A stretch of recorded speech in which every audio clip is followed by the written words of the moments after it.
I'm Charlotte McLeod with the Investing News Network, and here today with me is Mercenary Geologist Mickey Fulp. Thank you so much for joining me in my first in-person interview in more than 2 years. Great to see you. And likewise, good to see you, Charlotte, and I haven't done very many in person over the last couple of years. Yeah, there you go. So hopefully we can both remember how to do it. I thought... It's like riding a bicycle, okay? Yeah. Never forget how. Yeah, so I did think that since the last time we spoke was before COVID, we could take just a moment to go through some of the events of the last couple of years. Obviously, we don't have time for a full recap of everything that happened, but if you had to use a word or two to describe how COVID impacted the resource space, what would that be? Dramatically. It has essentially, well, it's not the only reason, but the ramifications from whatever you want to call it. You can call it the Wuhan virus, COVID-19, Kung flu, but fact remains it's resulted in major changes to world economy, and that's filtered down as it always does to junior resource space. Of course, and for resource investors, what are the lessons you think they should take away from, the whole pandemic? It's never bad to take profits, so sell into a rising market. Be cautious when you buy into a market. Buying into bottoms is fraught with difficulty, and embrace the volatility because that gives you entry and exit points. Okay, great advice. Now, I don't want to dwell too much on the past, so let's move on to the present. We're here today at VRIC. It's the first day of the conference, and you're going to be speaking, I think, later today or possibly tomorrow on the outlook for commodities. It's a really broad topic, and your subtitle of your talk is Quandary, Conundrum, or Chaos. That really struck me because none of those words sounds particularly positive to me. So I'm wondering where you think we're going with commodities overall. Well, the title reflects all of the above. So it's a difficult situation. I am very bearish, not necessarily on commodity prices, but in the whole resource space and ability of companies to explore, develop, produce. There's a variety of factors against that right now, including resource nationalism, socialism, anti-development, green agendas, and that all weighs against commodities. Prices, although they've come off significantly, are still very high, historically very high, but certainly off significantly, corrected from all-time highs in several of the metals last month, especially industrial metals.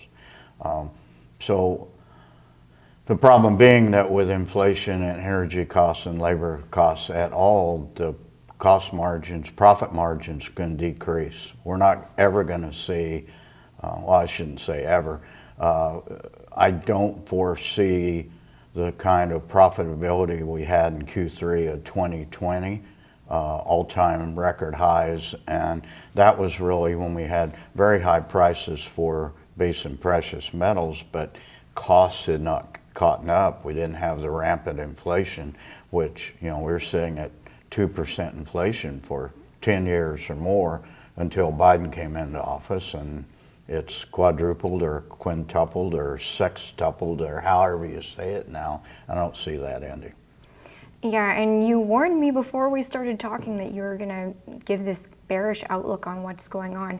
You did say there is a way out, but you don't think that we can get there. So I wondered if you could talk a little bit more about that. Well, the whole driver of this has been, the pandemic was the catalyst, but the world's kind of been waiting for something to happen, is increasing money supply. So inflation, properly defined, is the increase in the money supply. So you increase the money supply, you've got more dollars chasing less goods. So of course the prices go up, and the solution is to drastically reduce the money supply. You do that, central banks do that by raising interest rates dramatically. The real problem there is that the world's economy, governments have so much debt that if they raise interest rates, they can't service the debt, and they default on their currencies. So there's a way out of it, but it's going to be painful. Okay, and all of this commodities activity, it's happening against a very interesting backdrop in overall markets, as you've begun to talk about. I want to ask about a poll that you recently ran on Twitter where you asked your followers, who's the most to blame for our inflation, shrinkflation, stagflation nation? So the choices were Biden, Powell, Congress, and Putin. I wanted to ask you, what would your answer be to that question? Well, I'm not allowed to vote my own polls, but I make the polls up. So Biden is ultimately responsible. Really, it's all of the above.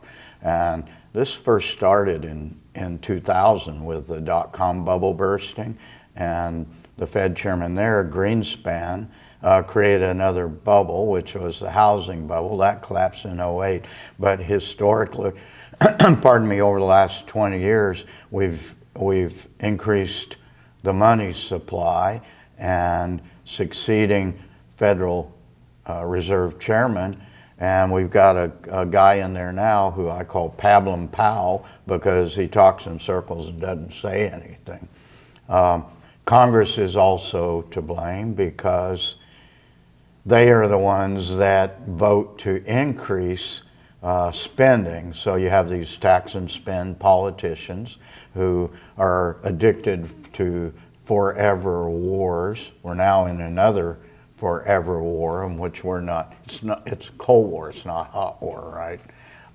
But that's more dollars being sent overseas, once again inflating the number of dollars, and then and that's where the Putin end of it comes in. But ultimately it's Biden, and we have a chart which will be shown in, it's a proprietary chart that we've developed showing the Consumer Price Index, which is the government's measure of inflation. It's about half of what it really is, but you look, and for the last 15 years it's been more or less 2%, and the day that Biden came into office it quadrupled, quintupled, and so ultimately it's Biden's problem.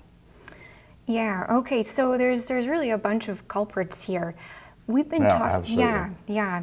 Now, so we've been talking about the commodity space as a whole, and my question for you at this point was going to be, where are you seeing opportunities when it comes to commodities? If we go, more specific, maybe now the better question is, are you seeing opportunities anywhere among the commodities? Yeah, certainly. Yes. There's Okay. opportunities in gold, and that's Okay. buying physical gold. It's not buying gold stocks, it's buying physical gold.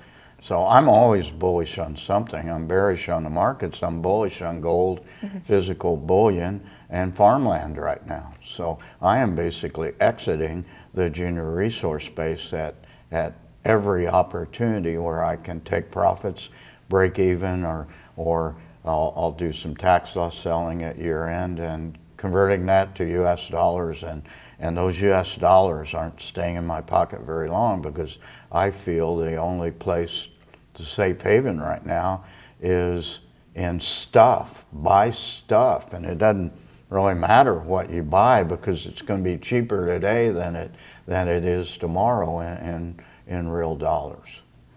Okay, and so are you completely out of the stocks? Because I know we were talking about this as well. You're going to be on a panel about favorite stocks. No, I'm not completely out, but I'm taking money out. Now, I still probably have, I don't know, have to run the numbers, but 25% in junior maybe less, 20%, let's say, in junior resource stocks, maybe even less than that. But at every opportunity, I'm trying to exit this sector. And any favorites that you would mention? Well, there's geopolitical concerns here too, and so we've seen governments clamping down, even the U.S. government's killing projects right and left. and not only in the metals industry, but especially in the oil and gas industry. The only place I remain bullish would be gold projects in Nevada, and I would suggest that maybe viewers could take a look at Allegiant Gold. It's come off again with the general market malaise right now, but it was on the run. It's got some catalysts coming, and I own that stock. I have no intention to exit at its current price in the mid upper 30s. I think they got up to the upper 40s about a month ago, but they've got catalysts coming. They're drilling, and they're going to increase the resource. That company is a sponsor, and I own it, so I'm conflicted. I'm biased. Okay, well, thank you for that.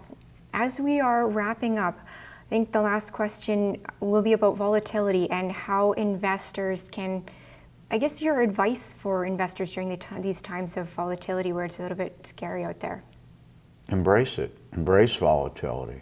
Volatility gives you entry and exit points in the market. So I think if you're determined to continue to play junior resource stock, you want a very short time frame. So you want to pick things off, and you know, I think it's very risky to buy and hold. You don't know when bottoms are in, but if you see something that's severely undervalued or gets sold off, then you can buy in it and generate short-term profits at lesser than my usual paradigm in junior resource specs, which is a double or 12 months or less. But you know, play them for incremental profitability and be nimble.